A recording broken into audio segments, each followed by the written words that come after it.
Hi.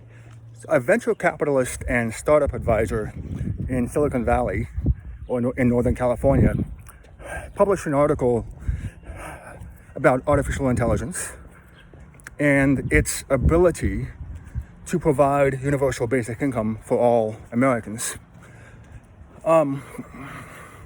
Let's talk about that. His name is Sam Altman, and he used to be the president, I believe, of Y Combinator, which is a startup accelerator, and he's been wildly successful in the area of technology. And let's talk about this idea of AI taking over our lives. And Altman, I think, predicts that over the next 5 years, AI will be able to dispense medical advice and read legal documents. And let's talk about that. Number one, a lot of the problems we have in governance in the U.S.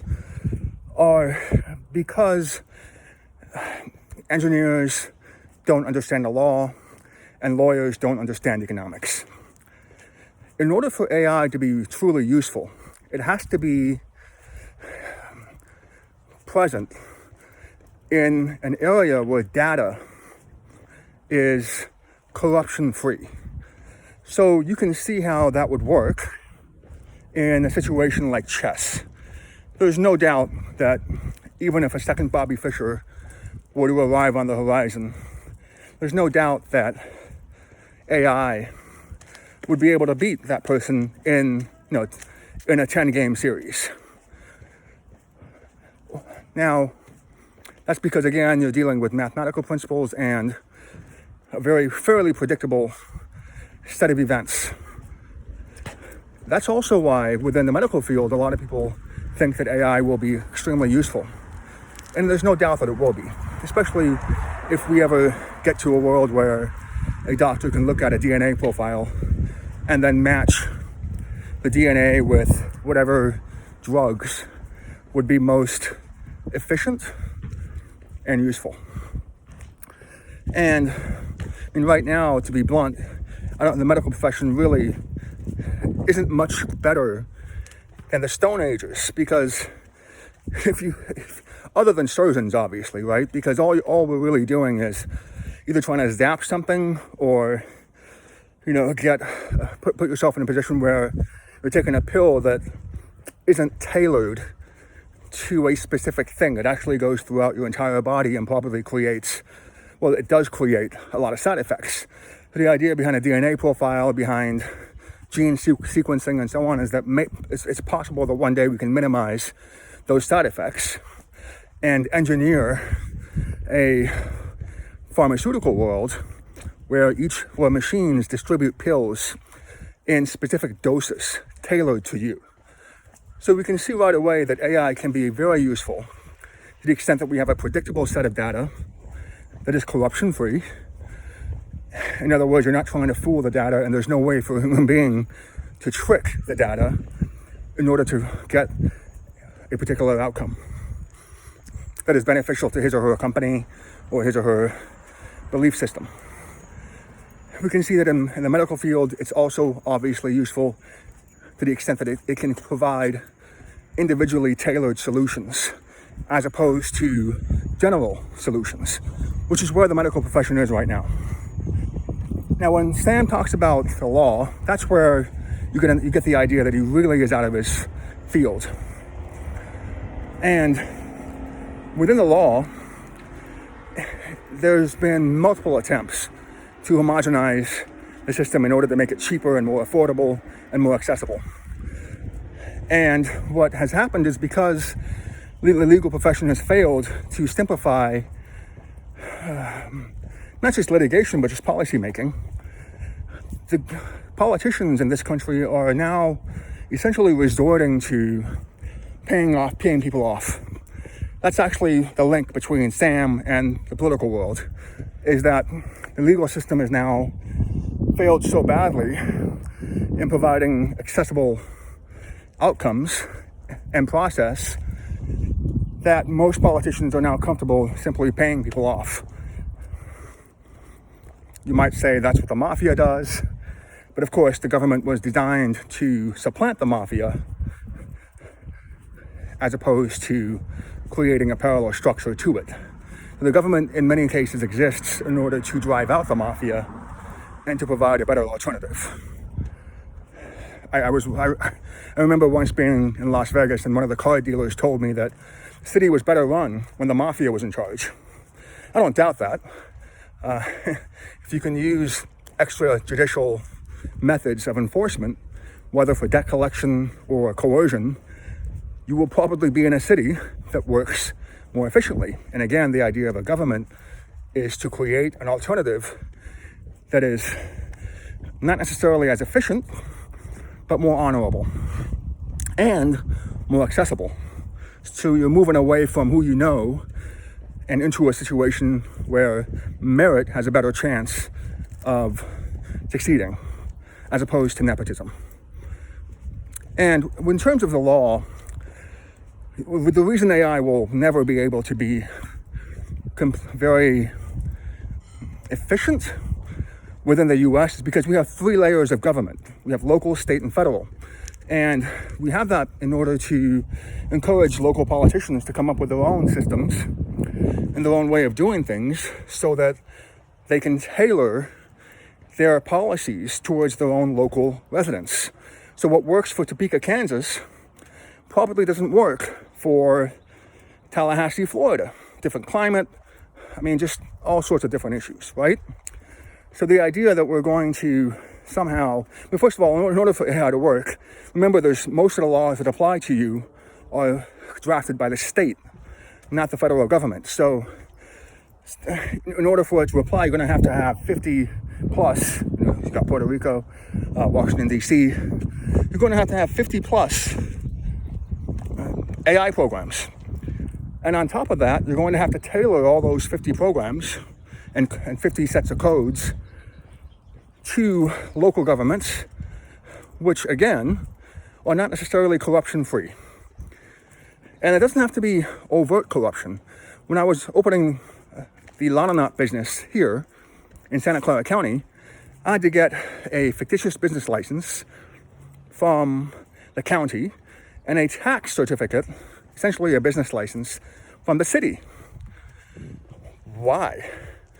Well, one of the answers is that you do want to split up work in order to, number one, create jobs, more jobs.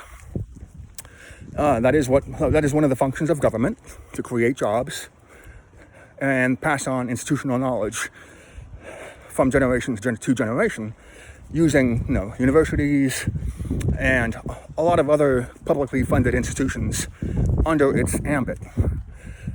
And so, but if you really think about it, if we have a county and a city, both of whom are corrupt and more interested in job growth than serving the public, it doesn't really matter whether you centralize that process or you spread it out. And so the one thing that Altman really just doesn't understand is the potential for corruption within AI. Because again, at the end of the day, a human being is going to be involved somewhere along the chain, especially if you're dealing with the law, which has local actors involved under the American system of governance. And so, in reality, right, the idea behind this triple layer of American government is that not only that local governments can shield themselves from excessive national intrusion, which would include a national AI program that probably won't deliver as highly as the politicians will claim, but also, again, to provide more transparency and more accessibility on the local level.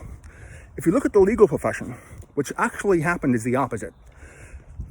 Not just in states that have government unions, but almost in every state, local governments have used the triple layer system in order to shield themselves not just from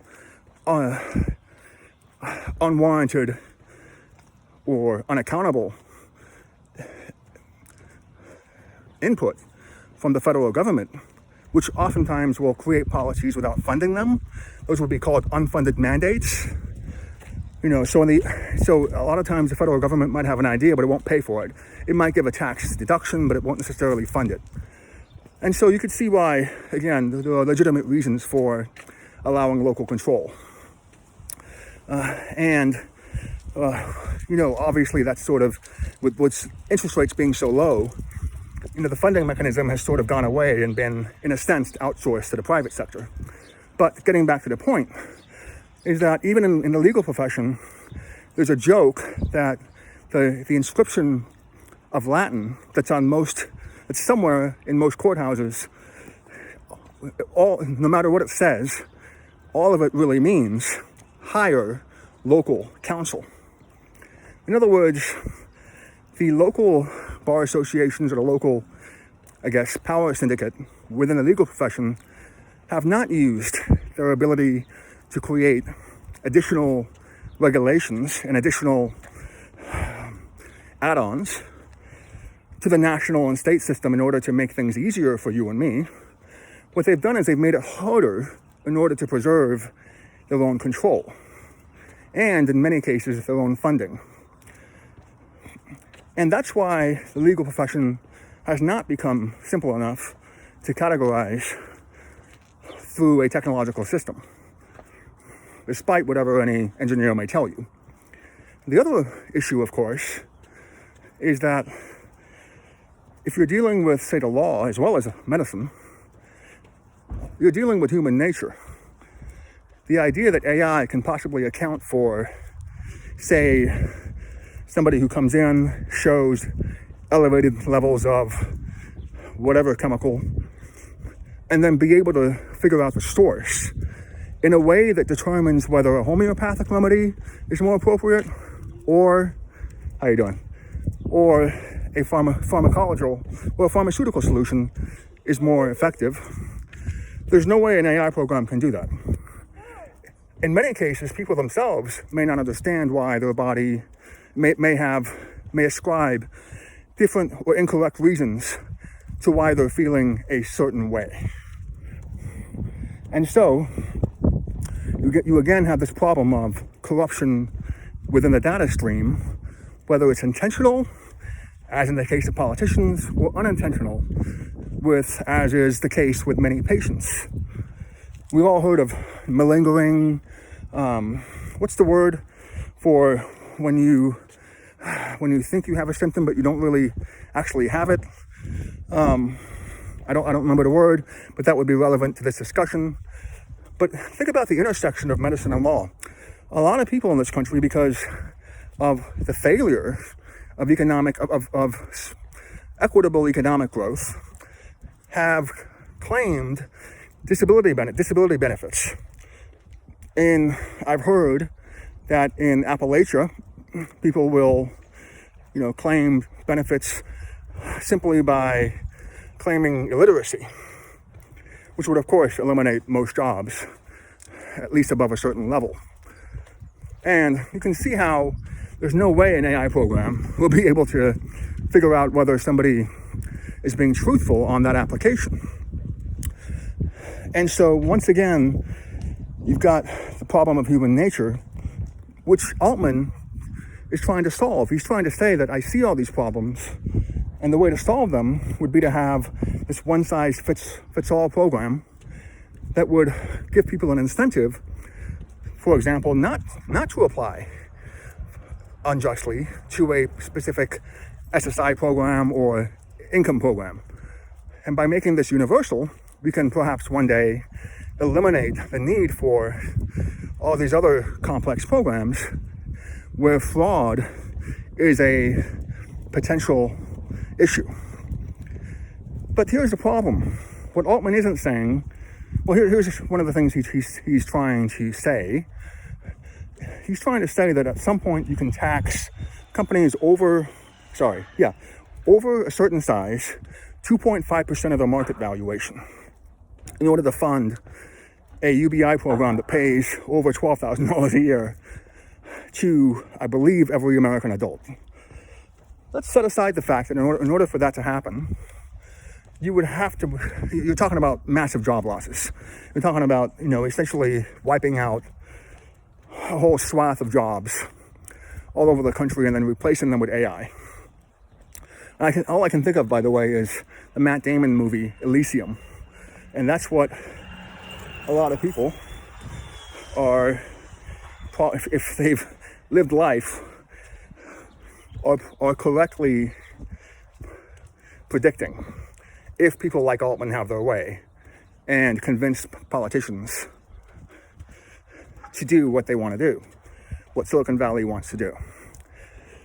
And so one of the problems right away is that AI works when you have a centralized system that is difficult to corrupt based on human input from local actors. So obviously chess, right? You don't have, triple layers of governance. You don't have a politician, on a city level that can change the rules or that wants to add on the rules, add something to the rules. You can see how chess is a very straightforward application of AI.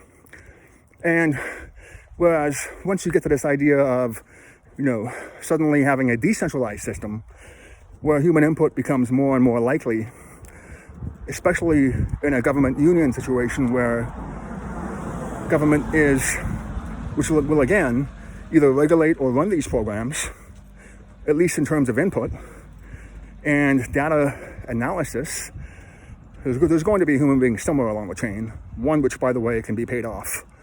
And so you can see how these AI programs are best suited for centralized programs or centralized governmental programs that are at least a little bit immune from local input, or I should say additional input. So right away we see that Altman just doesn't understand American government. The second issue is something we've talked about, which is that, what is the legal profession designed to do? It's actually designed, as I pointed out earlier, to provide institutional knowledge from generation to generation. You can't do that in a computer program. And, if you think about what a lawyer really is, it's the personification of integrity. We just talked about why that's not actually the case.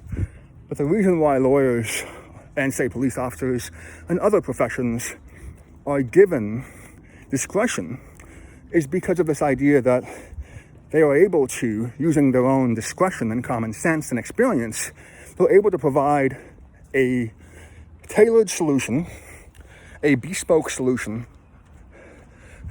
that works. And if you start to take away this component of integrity, which is not mentioned anywhere in Altman's post, you start to realize that, first of all, if you've studied law or practiced law, you start to realize a number of ways you can game the system are not infinite necessarily, but vast. And so if you're able to really understand the law, you're also able to understand that there's a component, just like in political situations, a component of integrity that is necessary for the system to function. And AI does not understand integrity. It's one of those intangible things that technology cannot understand, and yet is the fundamental foundation for all governance and politics, which would include law and, in many cases, medicine. Just because of the level of power a doctor would have over a patient, for example. So, number one, AI probably works best in a centralized system, which is not applicable to the United States. And AI does not account for integrity or morality, which is a fundamental component of the legal profession, which means that it cannot replace these professions. And when Altman talks about this idea of a 2.5% tax on market valuation, well, he also doesn't talk about this idea of a market crash. So Apple computers might be worth $1 billion in 1995, and then it's $1 trillion in 2021. What if there's a market crash and the valuation goes down by 20 to 25%? Will that income be adjusted as well? Because it's not going to be a 2.5% reduction in income from, say, 12,000 down to 11,000, whatever. It'll be, again, especially because now there are a lot of the companies that are driving the stock market higher are, there's about 500 of them. There aren't as many of them as you might think, especially once you look at the growth of technology companies like Google and Amazon, precisely because they've displaced a lot of the human actors. And so when you look at just the math of what Altman is proposing, he's actually proposing a system of infinite and consistent economic growth, which has never happened in the United States. One of the issues with capitalism is when you put debt into the equation, you will have cycles. Economic growth will accelerate and decelerate depending on the integrity of the banking system. And the other issue Altman doesn't recognize is that the banking system probably isn't going to be, in other words, the numbers today, based on loans and jobs and government funding and so on, won't be accurate, because when you have low interest rates, banks have a harder time determining creditworthiness of borrowers, and are also encouraged to essentially not inflate returns artificially, but what's the word I'm looking for? They're encouraged to borrow growth from future generations in a way that's unsustainable when you have such low interest rates. When you have negative interest rates, which is the case in the United States in some areas, that equation becomes even more potentially unable to incorporate something like integrity into its formula. So you put all these things together and you can see why the United States is having so many issues. When somebody as intelligent and successful as Sam Altman is proposing an idea that doesn't make sense on any level. And it's not mathematically, it just doesn't make any sense. But he's got the power, and he's got the money, and he's got the ear of the politicians that have now forsaken their role as institutional arbitrator or institutional, what's the word? A conduit of institutional equilibrium. Once you forsake that role and you disavow integrity and accessibility within your legal systems, and you end up in a position where politicians are now just simply trying to pay people off, there's a sense that there's no technology program that will be able to help you or me, as long as we don't try to create a society where we're able to prioritize the individual in a way that maintains integrity. And that is probably what people ought to be focusing on.